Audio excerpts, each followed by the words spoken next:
Assalamualaikum warahmatullahi wabarakatuh. Apa khabar anak-anak murid cikgu semua? Cikgu harap semuanya berada dalam keadaan sihat. Pada hari ini kita akan laksanakan latihan pada buku teks Bahasa Melayu tahun 5 halaman 68. Jadi apa yang cikgu nak kamu buat pada hari ini ialah kamu perlu menulis draft dan juga membina sebuah karangan cerita yang bertajuk Pandangan Ayah Kabur. Jadi kamu sediakan buku teks dan buka siap-siap pada muka surat ataupun halaman 68. Dan kamu juga sediakan buku tulis Bahasa Melayu penulisan untuk kamu menulis draft dan juga membina karangan berdasarkan penerangan pada hari ini. Jadi, mari kita rujuk pada halaman 68 dengan teksnya Pandangan Ayah Kabur. Yang ini, kamu perlu menulis draft dan juga membina karangan jenis cerita. Maklumat yang diberi ialah Kaijun menceritakan panduan keselamatan pemanduan ayahnya ketika musim jerebu kepada Afifi dan juga Tinesh. Jadi, karangan yang kamu akan bina adalah tentang pemanduan ayah Kaijun, pemanduan selamat yang dilakukan oleh ayah Kaijun ketika musim jerebu. Apa yang cikgu nak kamu tahu ialah apabila menulis karangan jenis cerita, kamu perlu menulis sekurang-kurangnya 5 perenggan dalam karangan tersebut. Ya. Di dalam perenggan tersebut, daripada 5 perenggan itu, perenggan pertama merupakan perenggan pendahuluan. Perenggan kedua, ketiga dan juga keempat merupakan perenggan isi. Manakala perenggan terakhir iaitu yang kelima ialah perenggan penutup. Jadi, apabila kamu menulis karangan, kamu perlu menulis sekurang-kurangnya 3 isi. Apabila 3 isi itu, 1 isi 1 perenggan.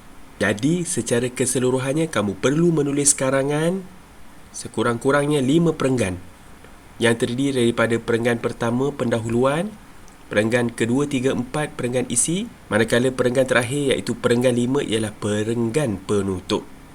Jadi mari kita lihat perenggan pendahuluan. Untuk teks cerita ini, perenggan pendahuluan telah diberikan.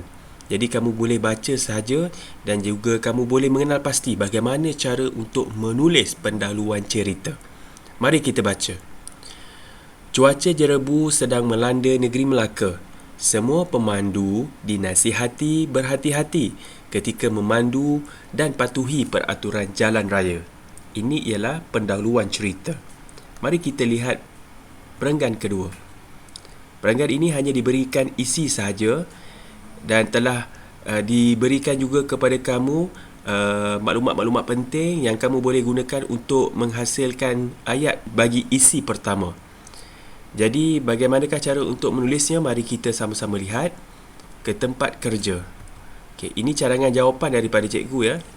Ayah Kaijun pergi ke tempat kerja dengan memandu kereta pada awal pagi. Pandangan kabur. Pandangan pada waktu tersebut agak kabur akibat jerebu. Cuba kamu lihat untuk poin yang ketiga dan 4, memasang lampu melihat dengan jelasnya. Bagaimana cara cikgu jadikannya sebagai ayat yang lengkap? Okey, ayah Kaijun memasang lampu hadapan pada keretanya agar dia dapat melihat keadaan jalan semasa memandu dengan jelasnya. Jadi, setelah menulis ketiga-tiga ayat berdasarkan poin yang telah diberi, kamu perlu gabungkan menjadi sebuah perenggan yang lengkap dalam satu perenggan. Baiklah, mari kita lihat pada perenggan kedua. Isi yang diberikan ialah menaikkan semua tingkap, memasang penyaman udara dan yang ketiga mengekalkan fokus pemanduan. Bagaimanakah cara untuk menulis ayatnya?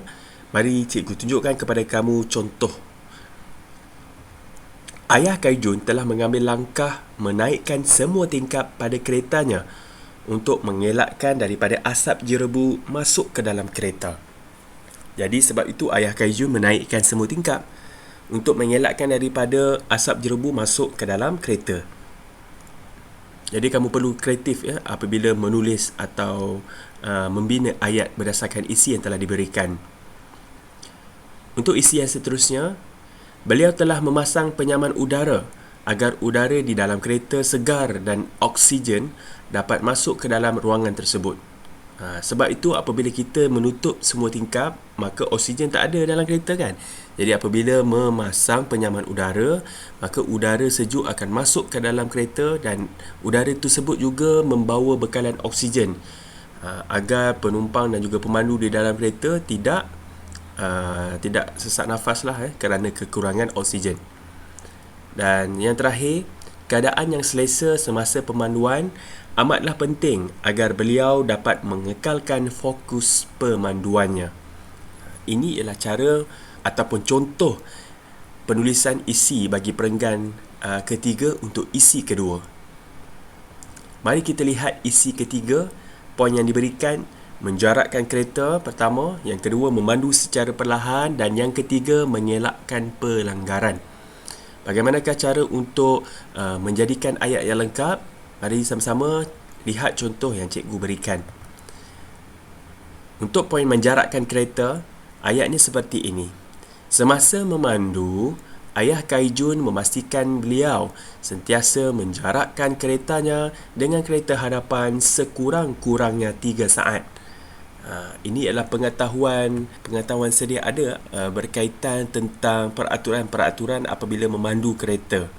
Sememangnya apabila kita nak memandu kereta, kita mesti memastikan jarak di antara kereta kita dengan kereta hadapan sekurang-kurangnya 3 saat. Okey, bagaimana cara pengiraannya nanti cikgu akan terangkan kemudian. Jadi bagaimana untuk memberikan atau membina ayat bagi poin kedua dan juga ketiga. Ini contohnya. Beliau memandu keretanya dengan perlahan mengikut had laju yang telah ditetapkan oleh penguatkuasa bagi mengelakkan sebarang pelanggaran berlaku akibat daripada kecuaian. Sebab tu Ayah Kaijun membawa kereta dengan perlahan mengikut had laju yang telah ditetapkan oleh penguatkuasa kerana takut berlakunya kemalangan akibat daripada kecuaian sendiri. Jadi ini adalah contoh ayat bagi perenggan keempat, isi ketiga bagi karangan ini. Mari kita lihat perenggan terakhir. Akhirnya, Encik Tiong selamat tiba di tempat kerja. Amalan pemanduan berhemah semasa musim jerebu dapat mengelakkan beliau daripada kemalangan. Ini ialah perenggan penutup, dan perenggan penutup ini telah diberikan di dalam buku teks. Jadi apa yang cikgu nak kamu buat seterusnya, kamu tambah lagi di bawah. Cuaca jerebu sedang melanda negeri Melaka. Semua pemandu dinasihati agar berhati-hati ketika memandu. Pemandu mestilah mematuhi peraturan jalan raya. Agar kamu sambung ayatnya ya. Agar apa? Kamu sambung, kamu tulis dalam buku penulisan, dan apabila tugasan kamu siap, kamu boleh mengambil gambar dan hantarkan kepada cikgu secara peribadi melalui Telegram ataupun WhatsApp. Selamat melaksanakan tugasan.